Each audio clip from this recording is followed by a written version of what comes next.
Salam saudara, puji Tuhan karena kita punya kesempatan yang luar biasa pada hari ini untuk bersama-sama dengan Anda di dalam perkongsian firman Tuhan. Jadi saya yakin dan percaya bahwa ini merupakan kesempatan yang telah Tuhan tentukan buat kita, dan khususnya bagi anak-anak muda, bagi teman-teman, bagi saudara-saudari yang ada di dalam pelayanan Samuel Group. Dan terima kasih saudara karena kesempatan yang telah diberi oleh hamba Tuhan, yaitu Pastor Roy, ya, untuk saya dapat menjadi saluran berkat ya buat kita semua. Haleluya.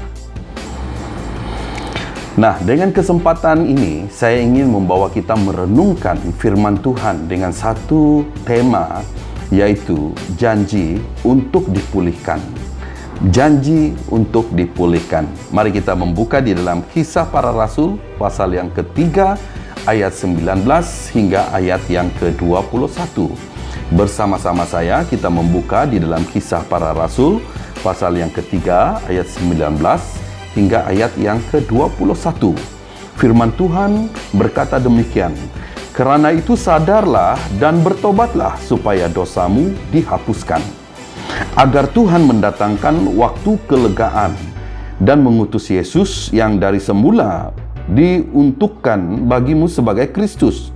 Kristus itu harus tinggal di sorga sampai waktu pemulihan segala sesuatu seperti yang difirmankan Allah dengan perantaraan nabi-nabinya yang kudus di zaman dahulu."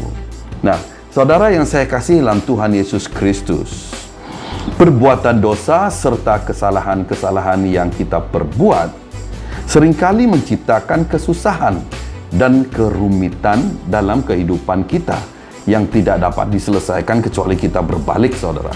Ya, kecuali kita kembali ke jalan kebenaran ataupun ke jalan yang benar, yaitu ke jalan Tuhan, saudara.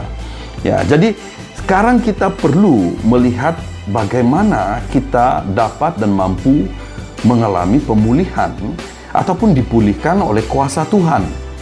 Sekarang yang menjadi persoalan kita, saudara, yaitu kita tidak cukup lembut untuk menyadari kesalahan kita. Nah, ini memberi arti bahwa sebagai manusia, ya, kelemahan kita itu, saudara, kita harus mengerti tentang kelemahan manusia. Sampai hari ini itu tidak begitu lembut, saudara, ataupun tidak begitu mudah untuk menyadari kesalahan kita. Dan kita kemudian juga coba menyelesaikan kesusahan dan kerumitan kita itu dengan kekuatan kita sendiri. Ya, tidak sedikit orang, saudara, dia mau menyelesaikan kesusahan ataupun kerumitan hidupnya, pergumulan hidupnya itu dengan kekuatannya sendiri. Jadi ini menjadi satu persoalan bagi hidup kita, saudara. Nah, kita merasakan juga kesalahan kita itu perbuatan yang wajar. Dan ada orang memikirkan bahwa ya perbuatan-perbuatan ataupun pelanggaran, kesalahan yang kita lakukan itu wajar, saudara. Ada orang membenarkan segala kelemahan ini menjadi sesuatu yang wajar. Dia mengiyakan segala hal yang sebenarnya dalam pandangan Tuhan itu tidak benar, saudara. Jadi mari kita melihat ya pada kesempatan ini, saudara, kita mau belajar. Nah, untuk itulah Allah janji untuk memberikan pemulihan. Ya, itu sebabnya Tuhan kita, Tuhan Allah, yang memberi janji untuk memberikan pemulihan buat saya, buat saudara, dan buat kita semua. Di mana Allah, kita adalah God Restoration. Ya, Tuhan itu adalah Tuhan yang memulihkan, Tuhan yang membangunkan kembali apa yang selama ini sudah rosak, saudara. Apa yang selama ini sudah hancur. Apa yang selama ini tidak mungkin akan kembali membaik, saudara. Tetapi oleh karena Allah kita mengasihi kita, maka Dia hadir di dalam kehidupan kita untuk apa, saudara? Ya, untuk membangkitkan kita kembali. Ya, untuk memulihkan kita kembali. Karena ada banyak perkara yang memusnahkan hidup kita, saudara. Ya, ada banyak perkara yang selama ini menghancurkan hidup kita, menghancurkan cara pikir kita, pola hidup kita, saudara. Ya, cara pandang kita, perspektif kita terhadap segala sesuatu. Apatah lagi hati kita, saudara, diwarnai dengan kebusukan, diwarnai dengan kegelapan. Dan itu sebabnya kebanyakan keputusan-keputusan di dalam hidup kita itu hancur, saudara.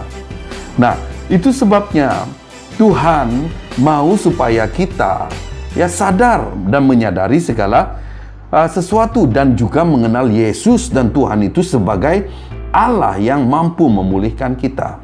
Karena, saudara, yang pertama, Dia bukan Allah pendendam.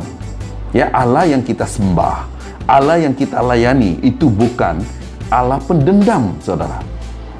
Bukannya seperti kita manusia. Kalau kita manusia, kita melihat seseorang itu jahat kepada kita, kita melihat seorang itu mewujudkan kepahitan di dalam hati kita, ataupun mungkin selama ini dia sangat mengecewakan kita, dan kita memendam dendam, saudara, di dalam hati kita. Tetapi Allah tidak. Walaupun kita pernah mengecewakan Tuhan, kita pernah membuat Allah kita sedih, dan juga kita pernah membangkitkan amarah Allah oleh karena pelanggaran, oleh karena dosa-dosa yang kita lakukan. Tetapi Tuhan kita, saudara, ingat, Allah kita bukanlah Allah pendendam. Dan yang kedua, Dia memiliki kesabaran yang luar biasa untuk tetap dapat menerima kita. Nah, kesabaran Tuhan ini yang tidak ada di dalam manusia, saudara. Kita manusia ada kesabaran, tetapi juga ada keterbatasan kesabarannya. Namun Tuhan yang kita sembah, Tuhan yang mengasihi kita ini, Dia memiliki kesabaran yang luar biasa, saudara. Dia memiliki kesabaran untuk tetap dapat menerima kita seadanya. Walaupun dosa kita hitam, walaupun dosa kita merah bagai kermisi, walaupun kita ini sebenarnya orang yang tidak layak untuk diampuni, tetapi, saudara, Allah yang kita sembah, Allah yang kita sanjung tinggi hari ini, saudara, adalah Allah yang memiliki kesabaran. Kesabaran untuk apa? Untuk menerima kita seadanya, saudara. Amen. Dan yang ketiga, Dia begitu mengasihi kita sehingga selalu memberi kesempatan kembali bagi kita, saudara. Tuhan akan selalu memberi peluang, akan selalu memberi kesempatan demi kesempatan buat kita. Nah, itu makanya saudara yang saya kasih dalam Tuhan Yesus Kristus, yang walaupun mungkin kita merasa bahwa kita ini sudah sangat keji, kita ini sudah sangat jahat, ataupun kita ini memang sudah tidak ada gunanya, saudara, ingat bahwa Tuhan selalu memberi kesempatan buat kita. Haleluya. Dan Tuhan juga akan selalu memberi ruang kepada kita, saudara, supaya ada pertobatan. Ada kesadaran seperti firman Tuhan, ayat firman Tuhan yang kita baca tadinya. Jadi kita perlu melihat, saudara, yang saya kasih dalam Tuhan Yesus Kristus, bahwa Dia begitu mengasihi kita. Jadi kasih Allah yang dimiliki oleh Allah adalah kasih agape, kasih yang tidak bersyarat, kasih yang tidak menuntut, dan kasih yang senantiasa tidak memilih, saudara. Dia akan mengasihi kita. Dia sangat mengasihi kita. Maksudnya Dia menerima dan Dia memberi kesempatan buat kita, saudara, supaya kita sadar, supaya kita mau kembali, supaya kita tidak hanyut dengan dosa-dosa yang selama ini telah membawa kita jauh daripada kehendak Tuhan, saudara. Jadi seterusnya, mari kita mau melihat pemulihan bagi kita dapat kita lihat dalam firman Tuhan seperti ini, sebagai berikut. Satu, Tuhan akan memulihkan kita jika kita mau sadar dan bertobat. Haleluya, saudara. Tuhan mau memulih Anda jika kita mau sadar dan bertobat, mengaku dosa kita, bertobat dari segala kesalahan kita. Maksudnya kembali kepada Tuhan.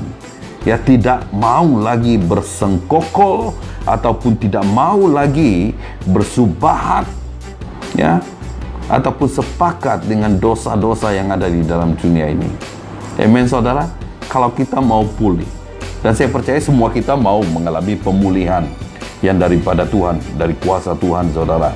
Dan Tuhan memulihkan ya dengan total. Di dalam Mazmur 126 ayat 1 hingga ayat yang ketiga mengatakan pemulihan Tuhan itu total, saudara. Bukan alang-alang, bukan main-main, bukan ada sisa-sisanya. Dia menyembuhkan kita, dia akan memulih kita dengan total. Haleluya, saudara. Ya, dengan sepenuhnya, maksudnya. Kalau kita dipulihkan Tuhan, itu suatu pemulihan yang total, saudara. Amen. Dan juga ketika Tuhan memulihkan kita, itu membuktikan kesetiaannya bagi kita. Ya, pemulihan yang kita alami daripada Tuhan itu membuktikan ya kesetiaannya yang tidak terbelah bagi, ataupun kesetiaannya yang tidak alang-alang, saudara. Dia akan selalu menantikan dan membuktikan kesetiaannya ini dengan memulihkan kita ketika kita sadar dan ketika kita mau bertobat. Jadi tujuan Allah memulihkan kita agar kita dapat menjadi saksi-saksinya. Haleluya, saudara. Ya, bersaksi itu merupakan ya warna hidup kita, gaya hidup kita, saudara. Jadi Tuhan mau memulihkan kita supaya kita mampu menjadi saksi Tuhan, menjadi garam dunia ini, ya, menjadi terangnya, saudara. Maksudnya dimanapun kita berada, ya, dimanapun kita pergi, ya, dimanapun dalam lingkungan apa sekalipun kita ada, saudara, kita menjadi terang Tuhan, ya, kita menjadi anak-anak terang. Kita menjadi saksi. Yang kita ceritakan adalah tentang kasih Tuhan. Orang akan melihat pemulihan yang kita alami. Mereka kenal kita sebelum ini, saudara. Dan Tuhan pasti akan pakai kita, ya, dan orang-orang yang ada di sekitar kita, saudara, baik orang yang percaya, baik orang yang belum percaya, pasti ya melihat Tuhan di dalam diri saudara. Haleluya, saudara. Jadi kesimpulan renungan firman Tuhan yang saya sampaikan pada kesempatan ini, jangan biarkan dosa dan kesalahan kita menghancurkan hidup kita, saudara. Ya, jangan biarkan dosa dan kesalahan itu menghancurkan hidupmu. Ya, kita terus-menerus, maksudnya. Jangan membiarkan ianya menghancurkan hidup kita terus-menerus. Justru kita harus bangkit dan menang untuk dapat menerima janji pemulihan dari Allah, dan hidup kita akan mengalami kelimpahan berkat-berkat yang luar biasa. Jadi Tuhan mengasihimu, saudara, dan Tuhan mau memulihkanmu. Haleluya. Dan sekian saja firman Tuhan yang saya sampaikan untuk perkongsian kita buat anak-anak muda yang ada di sana. Dan saya percaya kesempatan yang akan Tuhan berikan di lain waktu kita akan bergabung sekali lagi di dalam pelayanan. God bless you.